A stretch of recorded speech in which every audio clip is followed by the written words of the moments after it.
came out, I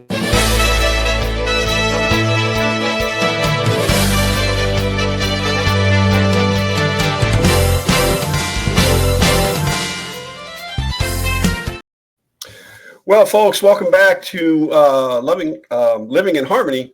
We're talking with, we've been talking about Linda Wilson and Loving Life's Journey. And so we left off last time where Linda had talked about part of her story and everything else. And we asked if there was a point in time where you had that epiphany or that idea that you needed to do Loving Life's Journey. And so I'd like to take it from there. I know you have an idea of why you do what you're doing. The idea came when, because of all of the significant health issues, the significant loss, I lost 5 family members in 4 years, and then I lost my mom, and people kept asking me how I was able to get through all of that. And so what I did is I sat down and started making note of the things that I did, of the tools that I was using. And that's when I decided that was how I was going to pay it forward, was to share my experience and the tools that worked for me with others, because we're human beings. We're all going to experience loss. We're all going to experience things that are not what we want to experience. It's just a part of life. And I don't belittle that, but there are things that I did to help me cope, to help me move forward. I think if I heard the word resilient one more time, I would scream. But resilience is it's a muscle you build. It's a skill that you learn. Yep. And we usually learn it out of necessity. Yes. Nobody just says, gee, I think I want to be resilient today. Yeah. It's kind of like praying for patience. Yeah, right. It's things that come out of necessity. And like I said, I am so blessed with the network of people that I have. And I know most people don't have that. And even when I do things like drive rideshare, the stories that I've heard, the things that I've been able to do to help my rideshare clients, that's what I'm meant to do, is to share that knowledge. And when I'm working in the self-care realm, because that's where it started, is I just wanted people to understand how to take care of themselves, and especially people that are caregiving for someone else. Caregiver usually ends up last. And I know it's not 100, it's not all women. There are men that are caregivers that find themselves in that position as well. But a lot of times it's women. They're the mom, they're grandma, it's kind of the expectation that that's the role that they have. And especially if you're caring for someone with special needs, or if you're caring for your parents or someone that needs extra care, it's hard to find time for yourself. And a lot of us don't even feel that it's okay for us to take the time for ourselves. And that's when I start coming in saying, well, self-care doesn't have to be 4 hours at the spa. I mean, that's great, but most of us don't have that availability on any given day. But on any given day, there are pockets of time that you can take for yourself, 2 minutes here, 3 minutes there, and just focus on you. And those are the things that I started doing and presenting to people. And to me, it is so critical that we understand 2 things. Self-care isn't selfish, but even if it is, selfish is not bad. Yes. There are times when you have to be selfish, or you're going to get hurt or the person you're caring for is going to get hurt. Think of it this way. If you are so exhausted that you can hardly move, and part of what you do is lift your mom from bed to chair, chair to bed. If your body isn't strong enough to do that and you both fall, who do you think is going to get hurt worse? Right.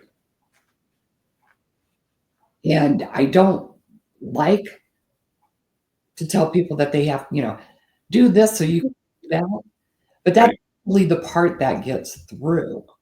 Yeah. What I pray for is that when I say do this because this is what you need, that's enough to get them to do it. But 9 times out of 10, they know that that's not enough. Right. So then we have to, say, okay, well, think of what, if you're the caregiver, what happens if you end up in the hospital for a week? Right. Somebody else has to step in, right? Yeah. So why not plan for it instead of wait till it happens and it's a panic and somebody else maybe gets hurt along the way? Yeah, I have been through that with my sisters, and I find that the folks that I know that are caregivers, and I have some friends down at the port, and the folks that are caregivers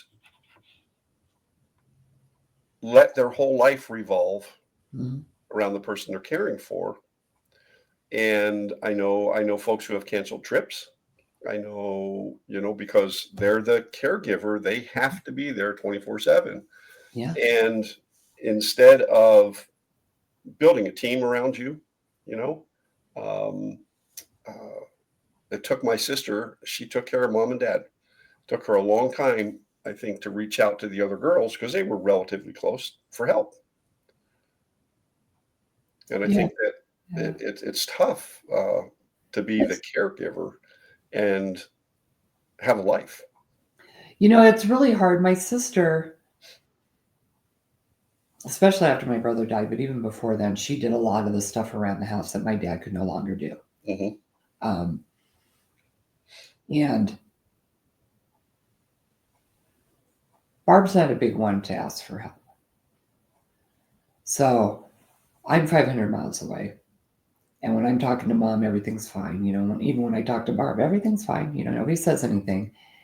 And yes, I didn't realize how stressed my sister was until my dad fell. He had Parkinson's, and I mean, he got around okay. We took the keys and stuff. He couldn't drive anymore, but he could walk around the house and stuff. And my sister was in the shower one morning, and Dad dropped something on the floor, and when he stood up to go pick it up, he tripped over his cane, and he fell and he broke his hip. Ooh. And I think he hit his shoulder on that cupboard too. Well, anyway, my sister's in the shower and she hears him yell, so she comes out and calls the ambulance and stuff, and she was blaming herself. And I said, Barb, nobody, including the doctors, have said Dad needs to have 24/7 watch. I said, he's in the kitchen, he's on his own around the house when you shower all the time. I said, this is not your fault. She said, but I should have been in the kitchen. You can't be. Why should you have been in the kitchen? You do this every day. Yeah. And so, he went into rehab, and then he kept falling, so he didn't get to come home. And she was so stressed. And then she was doing all the things around the house. She, they had a huge yard. She was mowing the lawn. That took 2 days because her allergies are even worse than mine. And she'd wear a mask. And she was working 2 jobs. And she was trying to keep the house running. Anything that needed fixing that Dad used to fix, Barb was doing. But she never asked for help. She never said this is too much. And when I would call and talk, and even my mom was like, oh no, everything's fine. Barb's got it. And it didn't occur to me that maybe Barb's got it was too much. Yeah. So we went out the year my dad died. We went out for Christmas. Me and my brother went out there, and Mom got sick while we were there. and we didn't think it was going to be a big deal. But Barb was kind of stressed out because in order to get Mom to doctor's appointments, she had to really finagle to get time off because one of her employers was kind of like, no, if nobody will trade with you, you can't have time off. And she's like, oh, I gotta get Mom to the doctor. And I said, I'll stay out here and let me do that kind of running for you. I mean, she wants to be at the doctor's so she can hear. Yeah. But they didn't want, she can do that on a lunch hour or whatever. Right. And so it wasn't until I was there on a longer basis that I realized how much Barb was carrying on her shoulders. Mm-hmm. And I felt so bad. And so I said, well, look, I can do what I do from anywhere. So let me just stay out here. I'll I'll drive Mom to her appointments, to church, to all that stuff. I said, you've got more than enough on your plate. And then, we thought we had a plan for Mom and that didn't work. So eventually Mom went into hospice and we let her go. And that happened fairly quickly. I went out in December and she was gone by April. And it was so hard because we were all grieving and sad, but I could also see that weight of responsibility fall away from my sister. Mm-hmm.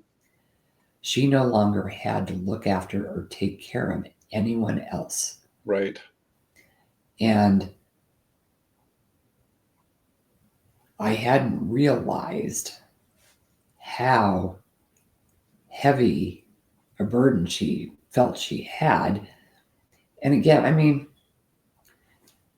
even if Jeff were still here, he'd understand. I mean, it's family, it's what you do. Right. And so it was really difficult for me to figure out, what am I supposed to be doing? What does she need help with? Thank God I was the executor. I think that, because that's a whole ordeal in and of itself. And I don't think she would have had the bandwidth for that because she was trying to work and they don't make it easy. At least Nebraska doesn't. But what that showed me is we need to make sure that our people that are caring for others have a network, create a network, become part of a network, have someone that they can share what's going on with them and do it, being able to be honest and open and say, this sucks. Why am I doing all this? Well, right. Ask, I can come. Yeah. Now, yeah. Not everybody has that ability. I fully understand that. Yeah. Again, blessed with the situation that I have. Mm-hmm. Mm-hmm. But if you don't ask, the answer is always no. Yeah. Yeah.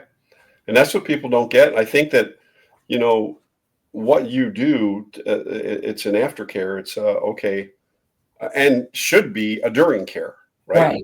Because people have a tendency not to reach out until they understand that, hey, something's just not right with me. Or they're in the hospital. Yeah.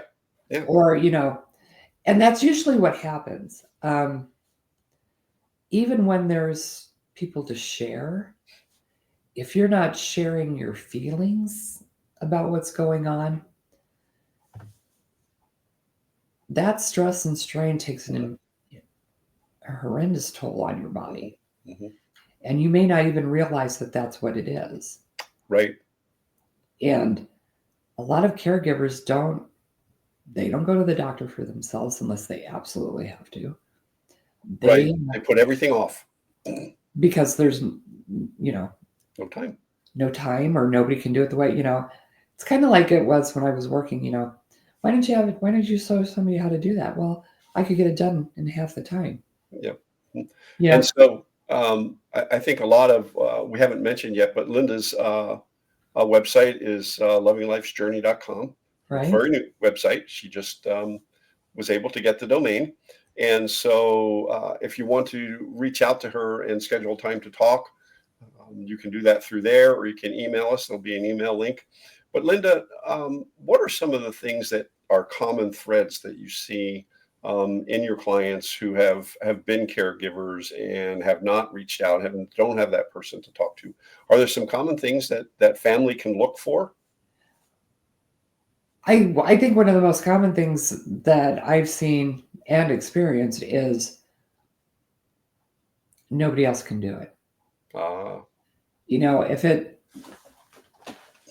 it's something that was, you know, like,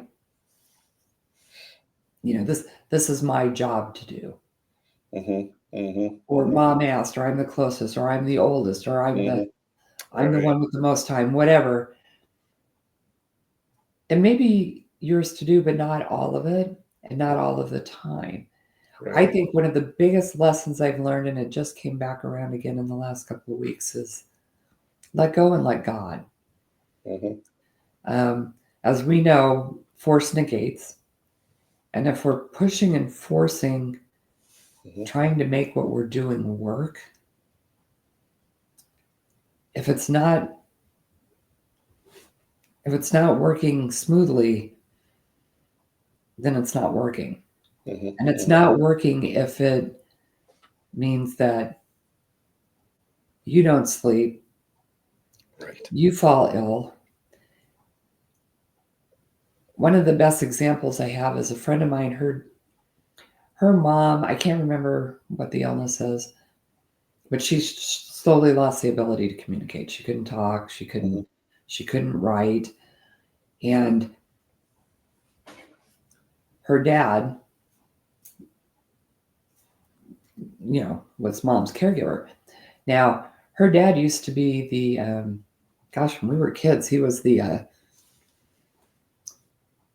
executive director or the head of the hospital, one of the hospitals in town. And he was used to just being in charge and doing whatever had to be done. Right. And so he decided he was going to take care of his wife, and he wouldn't let anybody else help. Oh, no. And he was making himself sick. And the one daughter lives in Kansas City, but the other one still lived in Omaha, not too far from them. And she said, you know, can I come over? I'll come over and sit with mom so you can go rest or go do something. Well, he wouldn't leave. And I think he was just so afraid that if somebody came in and something happened, he would blame himself. Right. And so up until the day her mom passed, he just was not good about letting anybody come in and assist. And then he was worn out and tired out after she passed. And I don't think he lasted very long, but even then he wouldn't let anybody help. And usually that's someone who is very selfless, right? They're just used to putting other people first. So think of it this way. There are people asking you to come help you. Give them that gift. Yes. Of giving them something to do. Yeah. Even if it's not anything super important, if you have trouble letting go of that, give them that gift of being of service. Yes. Because think about people who like to serve. Think how that makes you feel when you serve someone. Yes, absolutely. So you're taking care of your family member or the person you're taking care of. Let someone take care of you a little bit. Yeah. Give them that gift. It really is a gift for them. If they're asking, and if they're not asking, ask them. And then if they don't want to, that's one thing. But don't assume you're on your own. I think a lot of caregivers get into that rut. Yeah. Well, nobody can do it like I do it. No, but it'll get done. Yeah, it will get done. It will get done. I saw my sisters come together over caring for mom and dad. And, you know, they're sisters. You know, they have their traditional sister rivalries and things like that. Yeah. And none of them did it the same way. Right. But they all knew how, you know, they knew what time the medications were supposed to be taken. They knew all that kind of stuff. And so, I think that when somebody says, hey, can I help? what do you need?